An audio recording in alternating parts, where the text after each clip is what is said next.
What's up, guys? Joel Benavides with Crypto Capital SA and BlokSquawk here for another edition of BlokSquawk. I'm gonna run through this one briefly today, guys. If you're looking at the in-picture camera cutaway, we're looking at Apogee Crypto on the right screen, and we're just gonna go run through some of the highlights on by market cap, and we'll discuss traded price as well as 24-hour and 7-day change. Ready? Let's go. Augur is in at 47th place by market cap. That market cap is $142,396,012. 11 million Augur in circulation. Augur's trading at $12.95. That's down 2.15% on the day and up 2.67% on the week, guys.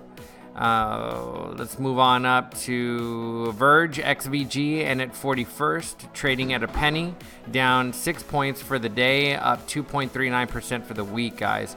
Eternity AE in at 39th, trading at 95 cents, down 2.75% for the day, up 1.12% for the week. Coin SC in at 38th place, trading at less than a penny, down 8 points for the day, up 14 points for the week, guys. Icon ICX in at 37th place, trading at 63 cents, down 5.17% for the day, and up 5.48% for the week, guys. Zilliqa ZIL in at 34th, trading at 3 pennies, down 4.85% for the day, up 2.54% for the week. BitShares BTS in at 31st, trading at 11 cents, down 6.6% for the day, down 3.7% for the week. Maker in at 29th place, Maker, that's MKR, symbol MKR, trading at $436.45, down 3.95% for the day and up 1.18% for the week. Quantum in at 28th, QTUM trading at $3.61, down 6.61% for the day and up 10.11% for the week, guys. Ontology ONT in at 27th place, trading at $1.82, down 5.65% for the day and up 4.82% for the week, guys. ZRX in at 26, trading at 67 cents.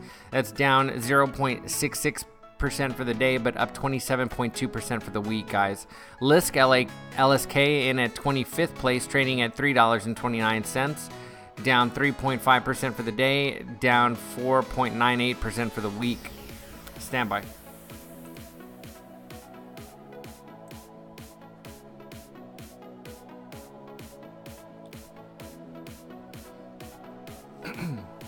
Zcash ZEC in at 21st, trading at $133.95, down 4.08% for the day, up 18.45% for the week. Dogecoin in at 20th, trading at less than a penny, half a penny, up 0.05% for the day. Up 0.05% for the day, down 4.91% for the week, guys. VeChain VET in at 19th, trading at a penny, down 6.36% for the day, down 4.47% for the week. NEM XEM in at 18th, trading at 9 cents, down 6.22% for the day, up 4.29% for the week. Tezos XTZ in at 17th, trading at $1.47, down 7.04% for the day, down 2.35% for the week, guys. Binance Coin BNB in at 16th, trading at $9.61, down 4.7 points for the day, up 0.45% for the week.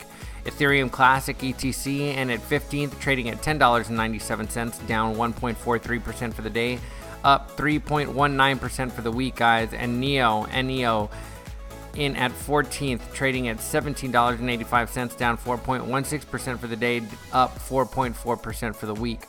Tron in at 13th, TRX trading at 2.1 cents, down 5.99% for the day, up 8.36% for the week. Dash, by the same symbol, in at 12th place, trading at $184.91, down 4.77% for the day, down 2.55% for the week. IOTA, by symbol IOTA, in 11th, trading at 55 cents, down 1.16% for the day, up 4.17% for the week. Monero XMR in at 10th place, trading at $115.16, down 1.37% for the day, up 2.63% for the week. Cardano ADA in at 9th, trading at 7 cents, down 5.85% for the day, up 14.91% for the week, guys. Tether is in at 8th by market cap. Litecoin in at 7th, LTC trading at $57.52, down 1.24% for the day, up 6.22% for the week. Stellar XLM in at 12th, trading at 24 cents, down 7.9 points for the day, up 17.7 points for the week. EOS, by the same symbol, in at 5th, trading at $5.36, down 6.02% for the day, up 4.97% for the week. Bitcoin Cash, BCH, in at 4th, trading at $439.11, down 5.6 points for the day, up 0.87% for the week. XRP, by same symbol, that's Ripple, in at 3rd, trading at 47 cents, down 6.98% for the day, up 47.65% for the week, guys.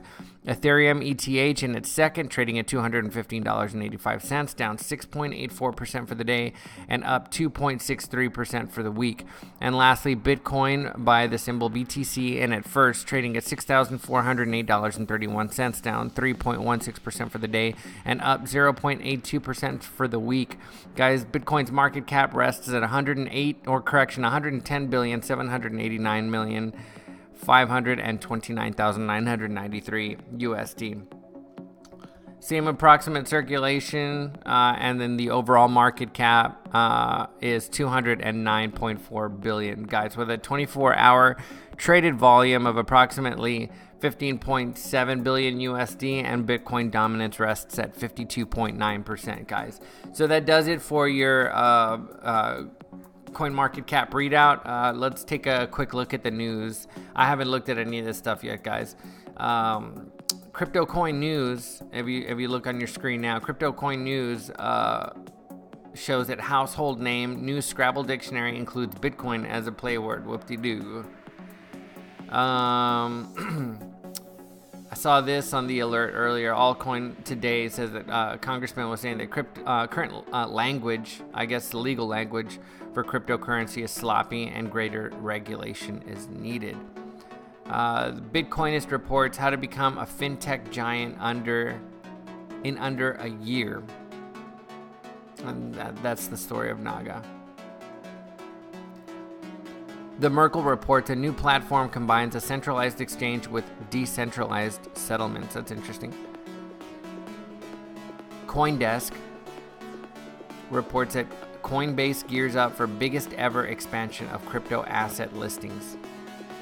Well, that's pretty good too. So I'd be interested to see which assets are going to be included in their new updates. It might make for short-term gain if you're careful. Crypto Coin News reports Monero devs patch bug allowing attackers to burn cryptocurrency exchange deposits.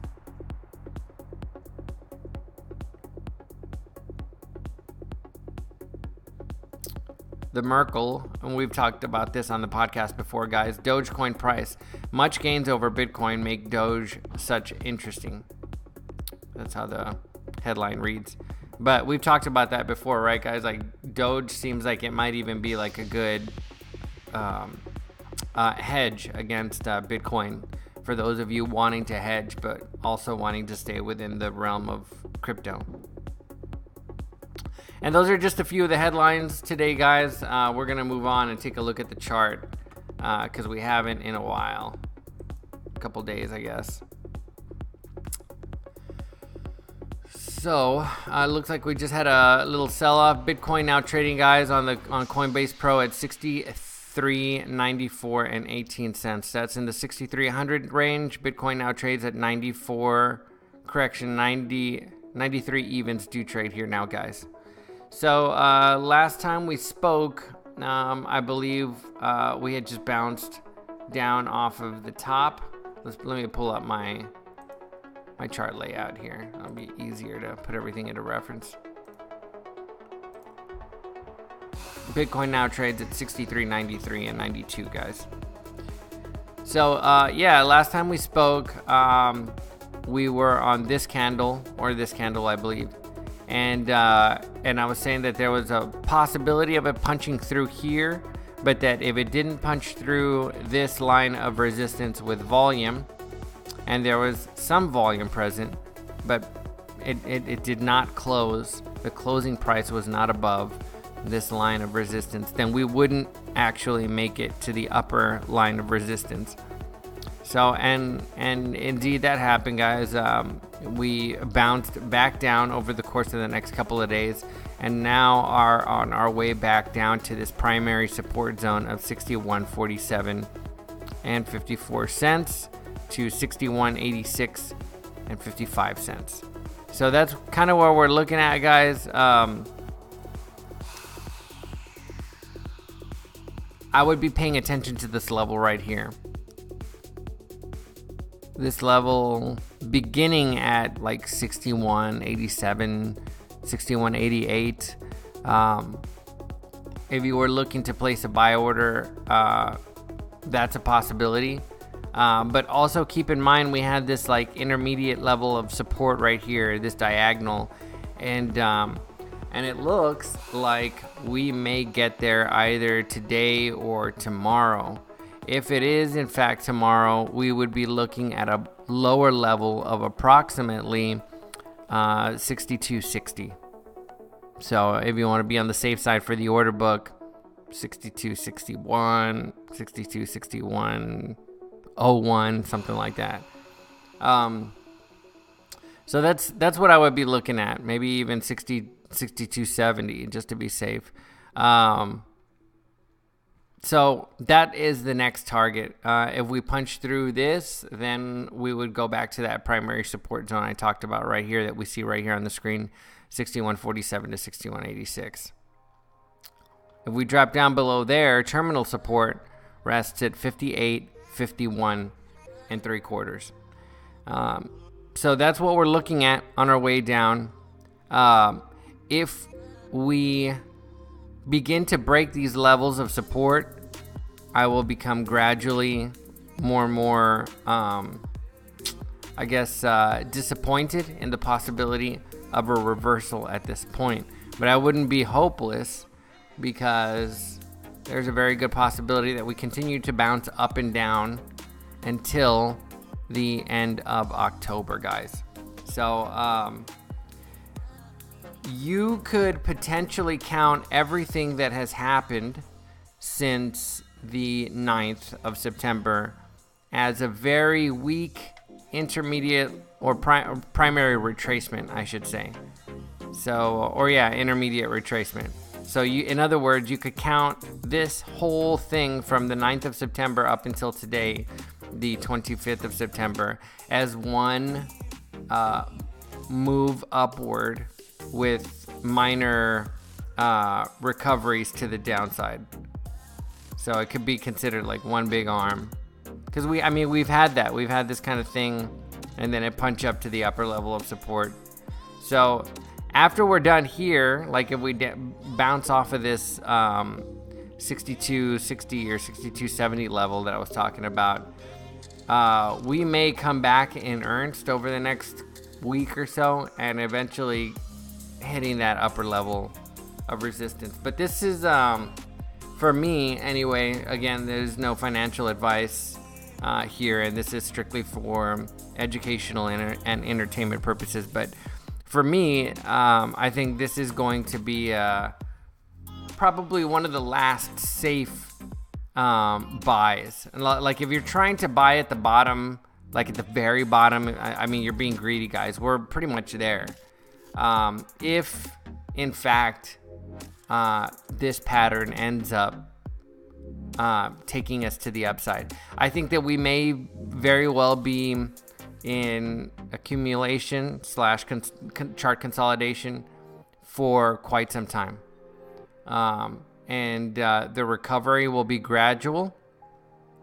And in order to have like a true Dow style market reversal, we're going to have to see higher highs and higher lows on this kind of scale on the day, using daily candles, looking back a few months at least, because we've had progressively lower highs and lower lows.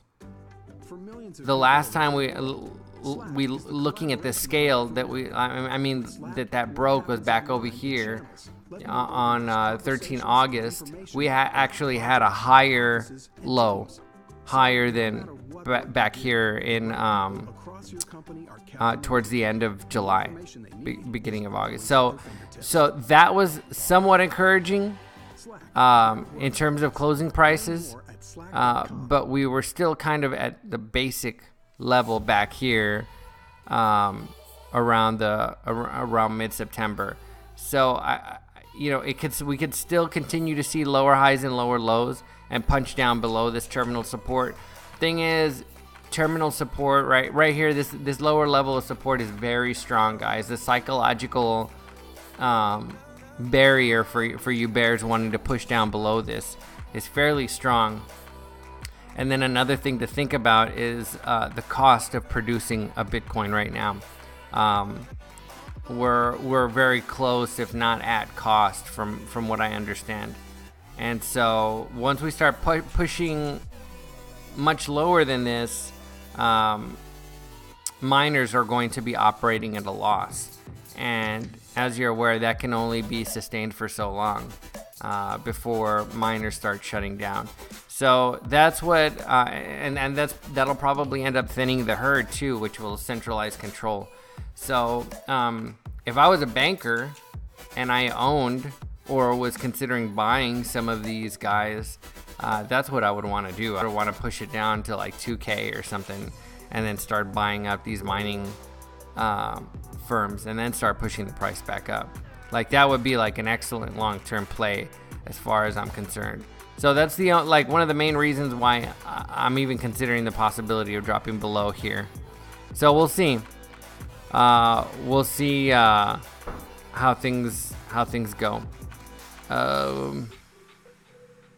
But like I said in previous releases, guys, this long-term support zone and this long-term resistance zone is basically coming to a convergence beginning approximately Halloween to as late as like 17 November. I mean, it could even go further than that, guys. I mean, we could end up, let me see, what date is this? I mean, we could end up making it to the end of the year. But I just don't know. We can see a slight uptick in volume, but there's still strong selling volume. So it'd be very, very interesting. I'm going to leave that at there, guys, but you know where I'm watching. And in my more bullish sentiment, I'm thinking a buy-in right here might be a good idea. But I'm still thinking that we may bounce. I'm willing to wait, honestly, and to 67.35. And see if we break out above that, and then monitor that breakout very carefully, because if we have a closing price higher than 73.60, that'll set our higher high. So then we'll have a higher low and a higher high, and so for that to be confirmed, it'll need to repeat. But that would be the beginning of an actual Dow style market reversal. So that's what I'm looking at right now, guys. I think I'm going to leave it at that. Let's look at TradingView real quick.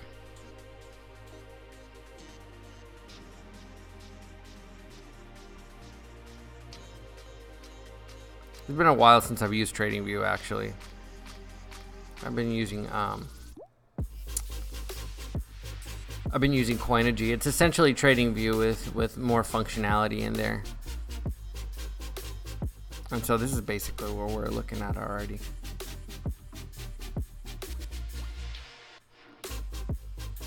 So let's leave it at that, guys. Joel Benavides for BlokSquawk. The current time and date here in San Antonio is September 25th. and it's 5:45 local. 5:45 local, guys. To go out of the podcast, Bitcoin now trading at 64.08 even. 0.8 evens do trade here now, guys. And we'll see where it goes. Stochastic is showing slightly overbought, and money flow is traveling downward right now from a top. So we're, well, towards the middle. It's, intermittent, but it looks like it might be going down. So the indicators are pointing kind of like towards a downward motion. And that's, partly because of this big red candle that we've been working on right now. Universal time, guys, is 22:45. That leaves an hour and 15 minutes in the universal day. And so just keep an eye on that. Bring up your session bars, your session break bars, which on crypto means, every 24 hours at the turn of the universal day. So, because a lot of the times using that, you can identify large movements along the start or end of the new trading day, or plus or minus an hour of the new trading day. And then, of course, New York Open is an important time too. New York Open and close are important times. So we're going to leave it at that. Thanks for listening, and we'll be in touch with you throughout the week. I got a kind of a busy week outside of crypto this week, so a bunch of like short and to the point, short and sweet and to the point releases like this one, at least for the next 4 or 5 days, guys. So we'll talk to you later, and good luck trading. Cheers.